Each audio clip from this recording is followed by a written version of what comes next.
Okay, I'm going to confess that this whiskey is not available on many cruise ships. In fact, the only ones I know about are Ambassador and Cunard. But if anybody knows of any others, please let me know in the comment section. This whiskey is one that some may not have heard of, so this begs the question, why choose to do an episode about it? The answer is simple. It's because Penderyn gives me the chance to explore a different aspect and a different type of whiskey. So far, all the episodes have been about Scotch, and I wanted to expand that out a little bit. So, with such a large selection of American whiskies on board, some Irish whiskies, and the occasional Japanese whiskey to choose from, I've decided to choose a Welsh whiskey. And I will explain why. I have often heard that Friar John Call was recorded to make aquavitae from 8 bowls of malt in 1494, and that this was the earliest record of the process of making whiskey in Scotland. However, there are tales of Rialt here making whiskey from braggot, a beer or mead-like drink made from malted barley and honey, and that was as far back as 356 AD, over 1,000 years earlier. This was in Bardsey Island, the island of 20,000 saints, and considering by some to be a contender for being Avalon, the resting place of King Arthur and Merlin. I'm going to return to this topic later. There is also a legend that St. Patrick, the patron saint of Ireland, banished the snakes from Ireland and also taught them how to distill, which is significant as it is believed that St. Patrick was actually Welsh. There are also tales of Welsh influence upon American whiskey. One well-known claim is that Jack Daniel's great-grandfather was Welsh. And I have to be honest and say that I'm not actually that impressed by this, for a few reasons. Firstly, his great-grandfather may have been Welsh, but his great-grandmother was Scottish. And so she could have been the distilling influence. Could have been. The main reason I am not impressed is because neither of them taught Jack how to make whiskey. That acclaim goes to Nathan Green, known as Nearest. Nearest was enslaved and worked alongside Jack on the farm of Dan Call. Jack was just an impoverished teenager at the time, and without any parental opportunity to learn distilling from his family, it was Nearest who first taught him the distiller's art, and then later, after being freed from slavery, became Jack's first head distiller at the distillery Jack began in 1866. But before Jack, there was another well-known and far more direct Welsh influence. This came in the form of harbour master, stonemason, civic leader and distiller Evan Williams, who was part of a family-run distillery in Dale, Pembrokeshire, Wales in 1705. And then emigrated to America in 1780, he opened his Kentucky distillery in 1788, and in doing so was instrumental in the formation of Kentucky bourbon. It is an interesting coincidence that I mentioned the tale that whiskey began in Wales in Bardsey, and in America in Bardstown. The influence of Wales on the whiskey world doesn't limit itself to distillers. One should give mention to William Delmy Evans. Born in 1920, he had periods of ill health that caused him to redirect his choices of career. He was an outstanding person who achieved some standout outcomes. It was Evans who, under his own motivation, designed and built the Tullybarden distillery. Later, he went on to design and build the Jura distillery, a project that caused him significant problems with his commute to and from the project. His solution was to design and build an airstrip, become a pilot and buy a plane. He then went on to build Glenallachie distillery and played a role in the design of Macduff distillery. One should also remember one more key Welshman, David Lloyd George, the Welshman who became Prime Minister of the UK. The man who wanted prohibition but settled instead for the Immature Spirits Act of 1915. When one stops and thinks for a moment, one could wonder why it is that Scotland has such a reputation for whisky and yet Wales doesn't. The two countries have many similarities. They both have good and ample water supplies, mountainous terrains, deep and ancient cultures and traditions, a love of music, good soil, intelligence, and a troubled relationship with the English. This latter point may be very significant. England doesn't have a strong history of whisky making either, despite current distilleries proving that it is possible to make very good whiskies in both England and Wales. One of the reasons may be the effects of the malt tax.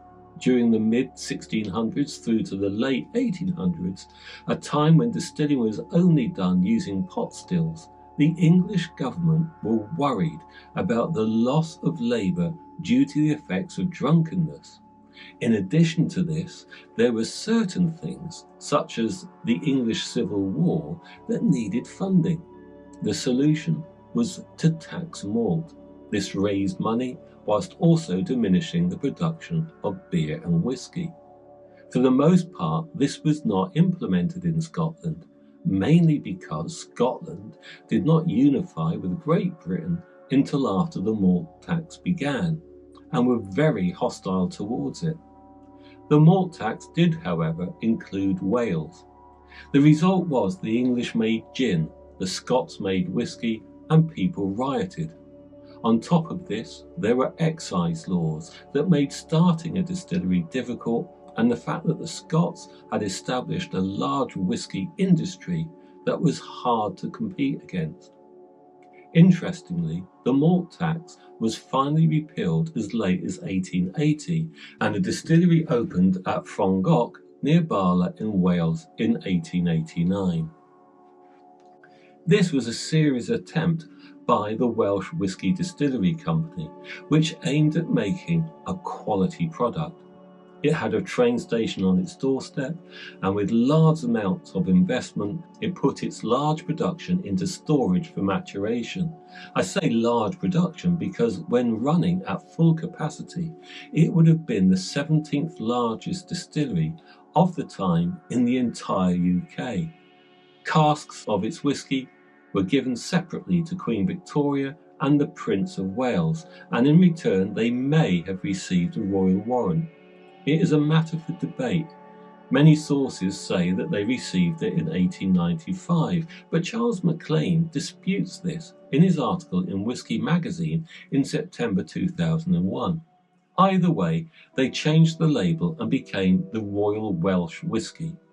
They even had as supplier to Her Majesty the Queen and His Royal Highness Prince of Wales on some of the labels, as well as a picture of the wife of one of the founders in full traditional costume. What it didn't have was the royal crest. But despite its massive investment and with so much going for it, it was not a happy ending, and it stopped production at the turn of the century. The building eventually became a prisoner of war camp and was later demolished. The next part of Welsh whisky history is a complicated period. There are various companies involved in distilling Welsh whisky, or rather, there weren't. Instead of being various companies, there were various names, such as Welsh Whisky Limited and Welsh Distillers Limited, for the same company. And instead of distilling Welsh whisky, they acquired Scottish whisky, passed it through herbs and labelled it as Welsh. The legal case that followed eventually put an end to it.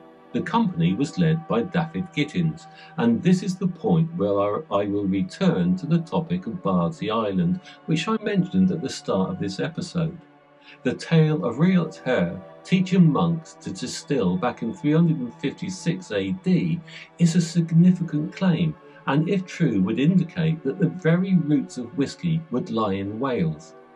It is an interesting thought, and there is a suggestion that it may have originated back in 1976 as a marketing ploy. This would explain why my search of Welsh folklores and legends failed to mention Rialt Her. In fact, the only reference to the legend I could find was the same few words repeated on various whisky sites.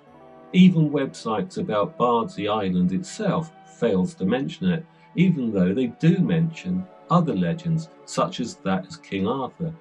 It would also explain why the name Rialt, meaning royal, does not appear until much later in history, and maybe, just maybe, the name Hare, which means tall, which could be an attempt at forming a name meaning High King, could also actually be a joke, in the sense of it being Hare's tale, in other words, a tall story. Putting this to one side, it was David Gittins who was key in commissioning a special still with the intention of actually distilling, but his company had legal problems, and it went into liquidation before it became a reality. What came next could be argued as the real start of Welsh whisky, and another unrelated Welsh whisky company. The story goes that a small group gathered in the Glansinon Inn in Herwyn and talked about Welsh entrepreneurs. One of the group was Alan Evans, the pub's owner, and the idea of distilling a proper Welsh whisky came to him when the special still mentioned earlier came up for sale. This cemented his idea with opportunity. He began gathering advisors and investors, and Penderyn began, opening 100 years after the last Welsh distillery closed, and built on the site of his old stores, which happened to have a supply of spring water beneath it. The still mentioned is a big factor, and it stands out as unique. But what is it about this still that is so special? To start with, it isn't just the still, but it is how it is used. In general, there are two types of still used to make Scotch whisky: a pot still for malt whisky and a continuous still for grain whisky. This is encased within regulations, although there are exceptions, such as the Lomond still, which is a hybrid of the two types and was in use before the regulations came into force. But Penderyn isn't making Scotch and isn't restricted by those regulations. Their special still is known as a Faraday still, and, like the Lomond still, it is a bit of a hybrid. Named after Dr. David Faraday, and yes, he is related to Michael Faraday of the Faraday cage fame, the still has a pot-like base that leads to a straight column, with a connected second column next to it, which is convenient as the Welsh National Park has height restrictions on buildings that would have prevented it being a single unit. Rather than a grain wash, it is charged with a malt barley wash, which is steam heated. Rather than rising up and passing over a line arm, it condenses on perforated plates and falls back into the still, and then it rises back up and repeats this process, each time rising to another higher plate. By this time it has reached the high level of around 92% ABV, about 18% higher than a normal pot still, and enables the distillation to be done in one go rather than traditional double or triple distillation. The result is a much lighter spirit than a pot still would create, yet retaining more flavour than a column still would get from a grain wash. This means that the spirit reveals the subsequent wood influences more and creates a light yet unique type of whisky. Rather than be satisfied with this, they took the wise precaution of seeking advice from Dr. Jim Swan, the same Jim Swan who was advisor to Cavalan when they began, and whose name got me a free sample of Cavalan when I mentioned his name at a food festival in Singapore many years ago. He became their first master distiller and advised them, in basic terms, not to over-rely on the Faraday still, but to include some heavier distillate. Penderyn's response was to and commissioned 2 pot stills with lantern styles, as well as another Faraday still, giving them the range of spirits needed to produce a varied output. A finer and gentler spirit does mean that careful wood management is very important. Mistakes would be easier to see. Under Dr. Swan's guidance, Penderyn used a two-stage process of initially bourbon casks followed by Madeira casks.